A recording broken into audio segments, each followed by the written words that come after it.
Ce lombric qui s'agite au creux de la main fait partie des plusieurs milliers de vers de terre qui décomposent jour et nuit les déchets organiques d'Alan Le Gélou.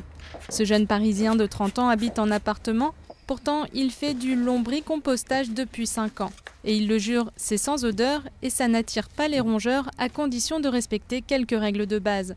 Pas de viande ou de fromage, pas de restes de plats cuisinés, juste des épluchures, des sachets de thé, des fleurs fanées ou encore des coquilles d'œufs. Le tout avec un zeste de ce qu'on appelle de la matière sèche. Les épluchures ils contiennent 60 à 70% d'eau. Donc on va mettre un peu de carton et de papier pour absorber l'humidité. Pour 2 kg de déchets par semaine, Alan obtient entre 200 et 400 grammes de compost, ce qui lui permet de récolter 10 à 20 kg tous les 6 mois. Donc à cet étage-là, on a du compost qui est mûr. Et en plus du compost, Alan récupère ce qu'on appelle le thé des vers, véritable bombe de nutriments, de minéraux et d'oligo-éléments pour les plantes.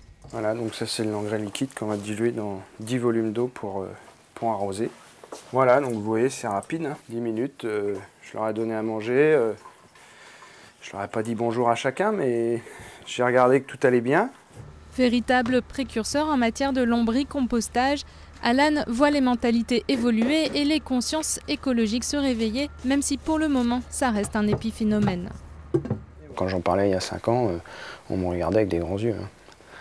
Celui-là, il est fou avec ses 2000 verres dans sa cuisine, n'importe quoi.